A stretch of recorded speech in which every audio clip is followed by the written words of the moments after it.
السلام علیکم ورحمۃ اللہ وبرکاتہ۔ ہم اپنے چینل قرآنی وظائف آفیشیل میں آپ کو خوش آمدید کہتے ہیں اور ہم امید کرتے ہیں کہ ہمارے جتنے ور ہیں اللہ کے فضل و کرم سے بالکل عافیت سے ہوں گے۔ آج کی اس ویڈیو بیان میں ہم آپ کو بتا رہے ہیں جادو، جنات، نظر بد کا قرآنی علاج۔ بہت سارے ایسے افراد ہیں جو جادو کا مسلسل شکار ہیں، جنات کی شرارتوں سے تنگ آ چکے ہیں اور نظر بد اور حاسدین کے حسد کا شکار ہیں۔ ان جملہ امراض سے نجات حاصل کرنے کے لیے ایک قرآنی عمل آپ کی خدمت میں پیش کرنے جا رہا ہوں۔ اس سے پہلے ایک دو بات آپ کے گوش گزار کرنا چاہتا ہوں کہ جادو، جنات اور نظر بد یہ تین ایسی مرضیں ہیں کہ جو انسان کو قبر تک اتار دیتی ہیں۔ نبی پاک صلی اللہ علیہ وسلم نے ارشاد فرمایا کہ نظر بد اور جادو کا وار چل جانا یہ حق اور سچ ہے۔ اب نظر بد انسان کو قبر میں اتار دیتی ہے اور جانور کو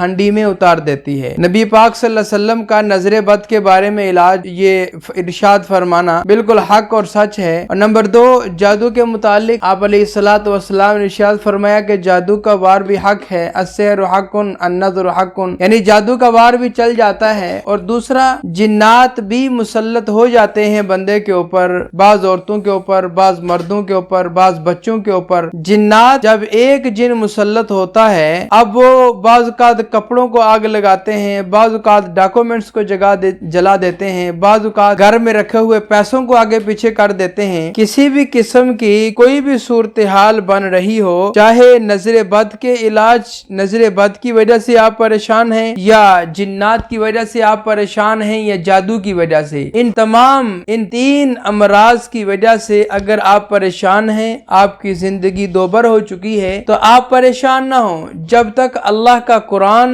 نبی پاک صلی اللہ علیہ وسلم کا فرمان مبارک موجود ہے تو ہمیں پریشان ہونے کی کوئی ضرورت نہیں ہے۔ اس کی وجہ یہ ہے کہ اللہ نے اپنے کلام پاک میں ارشاد فرمایا وَنُنَزِّلُ مِنَ الْقُرْآنِ مَا هُوَ شِفَاءٌ وَرَحْمَةٌ لِّلْمُؤْمِنِينَ کہ ہم نے قرآن پاک کو شفا بنا کر نازل فرمایا ہے۔ اب چاہے جسمانی مسئلہ ہے، چاہے روحانی مسئلہ ہے، تو قرآن پاک ایک شفا ہے ہر قسم کی امراض کے لیے، روحانیہ کے لیے بھی، جسمانیہ کے لیے بھی۔ تو جو میں عمل آپ کو بتانے جا رہا ہوں، یہ آپ عمل کریں گے تو انشاءاللہ العزیز آپ کے یہ تینوں مسئلے مسائل حل ہو جائیں گے۔ عمل کا طریقہ کار یہ ہے کہ آپ نے جب بھی عمل کرنا ہے، عشاء کی نماز کے بعد یا دن میں جو بھی آپ کو ٹائم مل جائے، آپ اس وقت یہ عمل کر سکتے ہیں۔ عمل کرنا ہے آپ نے 7 دن لگاتار، بیچ میں ناغہ نہیں کرنا، باوضو حالت میں عمل کرنا ہے، قبلے کی طرف منہ کر کے عمل کرنا ہے۔ عمل کا طریقہ کار یہ ہے کہ اول آخر 3 بار درود ابراہیمی پڑھنا ہے، درمیان میں آپ نے کم از کم 21 بار سورہ کوثر پڑھنی ہے۔ اب سورہ کوثر پڑھنے کا طریقہ کار میں آپ کو سمجھا دیتا ہوں۔ اِنَّا آتَيْنَاكَ الْكَوْثَرَ فَصَلِّ لِرَبِّكَ وَانْحَرْ إِنَّ شَانِئَكَ هُوَ الْأَبْتَرُ ابتر ابتر، یعنی 3 بار آپ نے لفظ